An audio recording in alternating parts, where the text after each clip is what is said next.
Mike Brenner, everybody. Hello. Welcome to the live show that we do every day. My name is Peter Lojak. Welcome to SBR Sports Picks. You're watching SBR Sports Picks right now. Mike Brenner is out with some well-deserved rest. That guy gives everything. You guys don't know behind the scenes. That guy is an even better person than he seems on camera, and he gives everything to what he does. So he's taking a very well-deserved day off. So I'm going to be handling this solo today, which is not ideal from a handicapping perspective, but I'll certainly be honest about my opinions and, take them for what it's worth. Probably right. A big card of a big slate of games today. I'm a little bit, wondering what Mike Brenner would have thought about some of these games. Well, first off, let's talk about last night's game. You had a lot of good calls on that game last night. You put out some videos. Oh yeah, anyone who watched the Periscopes. I gave in the Periscope or whatever, the Google Hangout, whatever the hell they were, all the live social media stuff. I gave the first half under, full game over, baby. Beautiful. Both of them cash. You had a third one cash too, correct? Well, the second half over, yeah. Yes. That was the biggest one. But in the end, the casino still got me because the system went down after the game, and I went to cash my tickets, and they were like, "The system is down," and I was like, So now you got to go back. Yeah, so I still got the tickets here, but if they thought I was just going to go away and rip the tickets up, they're wrong. I am going to cash these motherfucking tickets.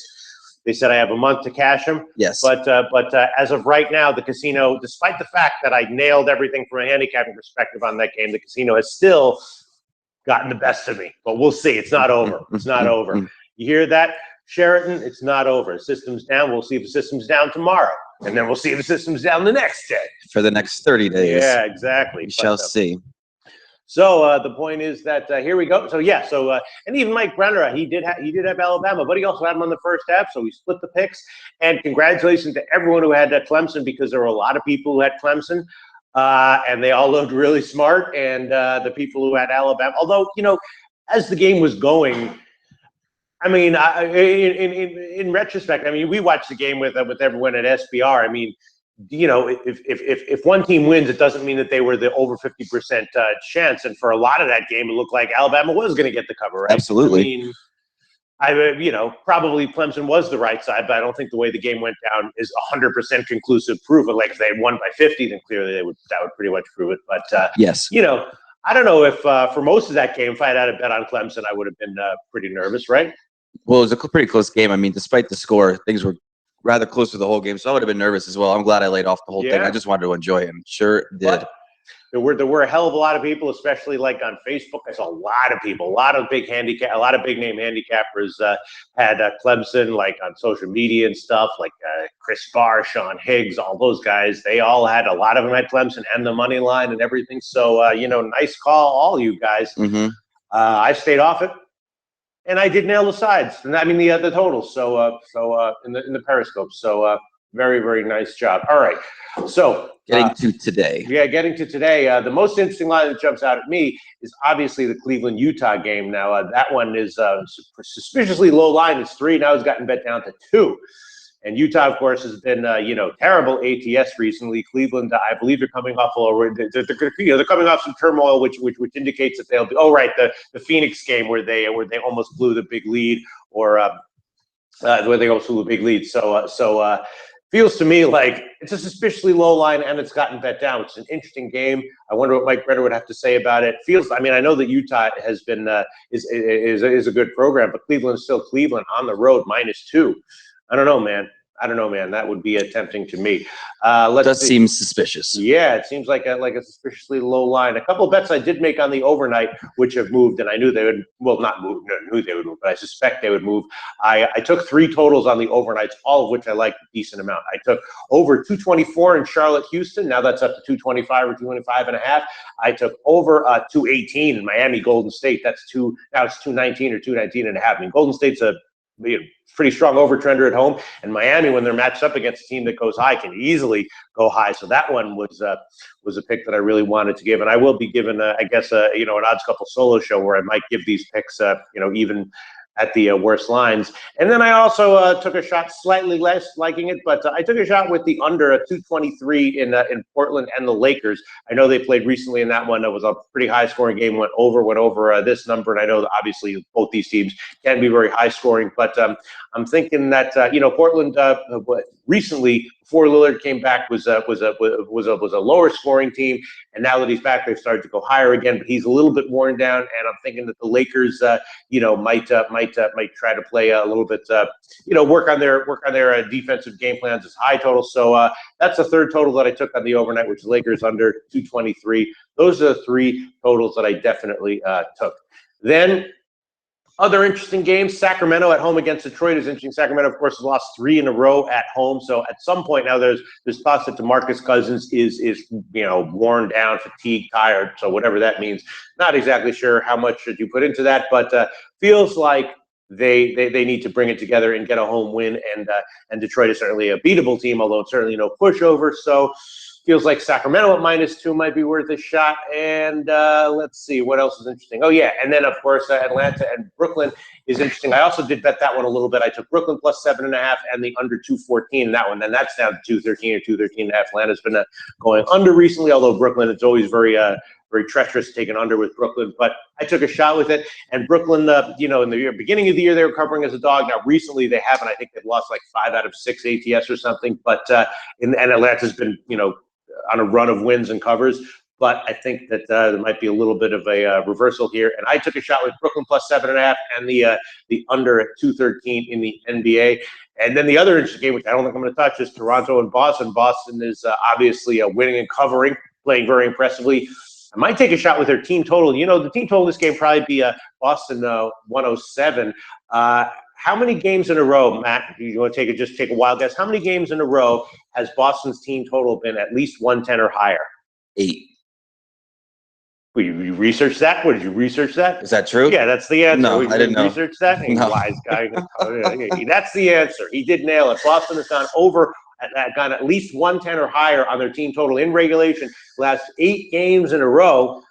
And, this team total should be about 107 or so. And, Toronto can easily, win games by going very high scoring. So that's kind of tempting. Boston has gone over in 10 games in a row, and their team total has been over 110 or over 110 or higher for 8 games in a row. So that's an interesting game there. And that's it for it's Bulls tonight too. Yes. Yeah, that one didn't have an overnight line, or at least one that I didn't see. So I did that would be because, as far as I know, right now, Butler and Wade are out. Right. So that just one, so you guys know, that one I didn't crunch. And we yet. got a quick question: Golden State on that big spread.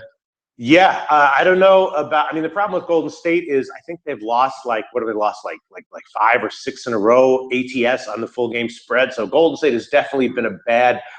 They've been a very underwhelming ATS bet on the year in general, and recently they've just been racking up ATS losses on the full game. That doesn't mean they might not be good bets in other ways, but as far as a full game spread, I'm definitely, that's a 10-foot pole for me. But again, I did take the full game over at 218, and now it's up to 219 or 219.5, and I'd probably still take it there, and probably also take the first half over. And then let's move down to a college basketball. And we got a lot of college ball today. Stuff. Obviously, Baylor, the top-ranked team in the country right now, giving 7 points to West Virginia. Wow. And that line got better. Now, when this matchup was opened, I was like, I think I'm going to want to take West Virginia here. But then it opened at 6. I was like, damn, all right. And I did take it anyway. Now it's up to 7. So, and I also took a shot. I actually, this is one total that I was able to look at. I took a shot with the under 141, and that one looks like it's headed down. Baylor, of course, very low scoring. They held, Oklahoma State low scoring and everything. And West Virginia, could play an up-tempo game. But I took a shot with the under 141 in that one. Another interesting game, Syracuse and Virginia Tech. I believe someone, when we did our college basketball call, identified Virginia Tech as a team they like. Or, it was Ed Feng, I think. And Syracuse, of course, very up and down, but they are definitely more suspect on the road. And I actually took Virginia Tech at -4, but now it's down to 3.5. And again, that's a side, so that's not really my forte. I took a shot with Miami, Ohio at +7. Or 7.5. I forgot what I got. And another bunch of MAC games that are sort of coin flippy to me. Got a guy going big on New Mexico tonight. didn't have time to look at that game.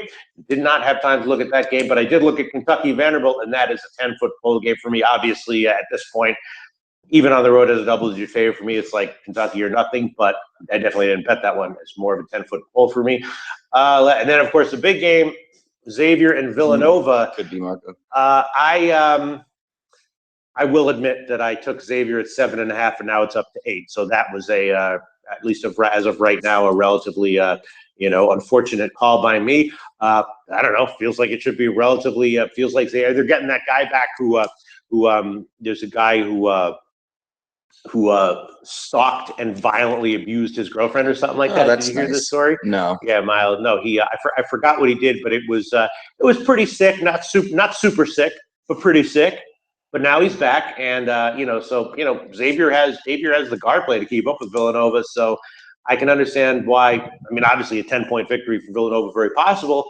My guess is that the percents are with Xavier right now, but we'll see where the line closes. And then, of course, Duke, Florida State did not have time to look at that one. You will later. We'll get to that, I'm sure.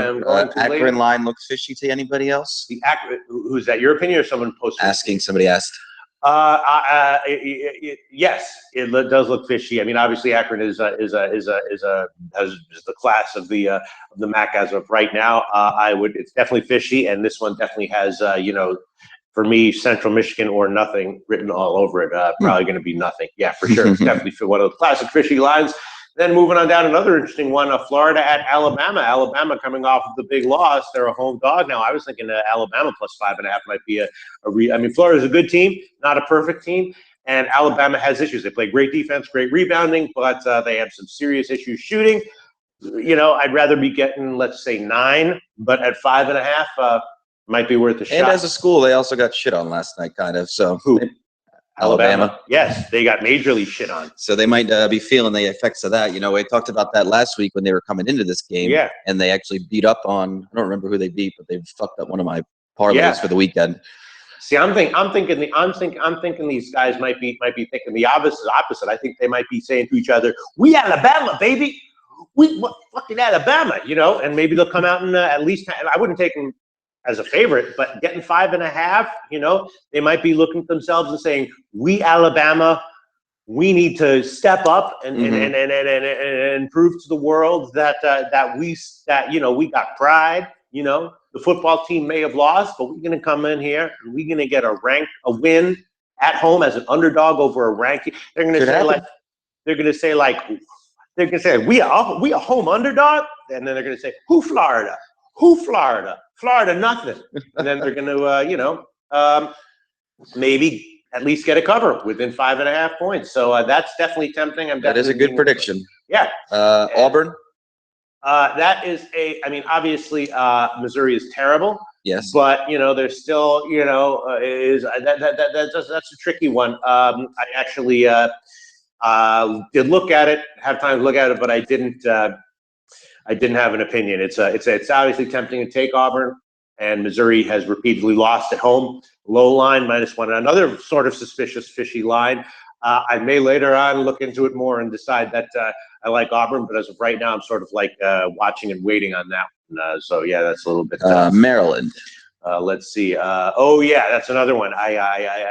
I looked at it and then decided I really needed to look more into it. I forgot what the situation of that game was, but I definitely looked at it and I was like, I'm going to look at this more later because I'm not going to, I know some. We kept Pete out late last night, so it's just a lot of games. Don't have time to look at all these games, but I did have time to look at some of them, and that's about it for basketball. There you go. That's it. Okay. Well, let's see. Can you lay a best bet on us for tonight before we leave this fine, ladies and gentlemen? Sure. Yeah, sure. Well, actually, tonight there's a lot of bets I'm kind of liking a little bit. Let me see. I don't know. I mean, maybe just the here. Let me see what the first half total is in Miami Golden State at 115. Yeah. I don't know. Maybe just the here. Let me go to the full game now. I mean, I don't know. Let's say, I don't know. Well, man, Baylor, West Virginia. I got 141 now. Did we not talk about that game? 9.5. Yeah, we did. Did we talk? I talked about it for like 4 minutes. Got all these screens over here reading. I know. Believe me. All right. I guess. Sure. I will give. I'll give over 219 in Miami Golden State. Sure, what the hell? All right, I have actually a final question for you myself. Yeah. I don't think it's this weekend. Maybe BJ Penn coming back to fight. Who? BJ Penn In MMA? Yeah, plus 350 underdog against some 24-year-old kid. I haven't been able to handicap. All right. I can't just like give opinions online. I haven't even allowed a chance. Or maybe we might do something later in the week. That with that. Yeah. So yeah, that's about it. That's about it for the live show today, Tuesday, January 10th. You're watching SBR Sports Picks. #AskSBR. Mike Renner, everybody. My name is Peter Loshak. Mike Renner, get better. Thanks so much for all your hard work and for taking a first half play. Look, if you bet the first half and the full game last night, as Mike Renner recommended, you broke even except for the juice. And that just about wraps up the show for today, right? All right. Yes, it does. Thank you very much for watching. We will catch you up later.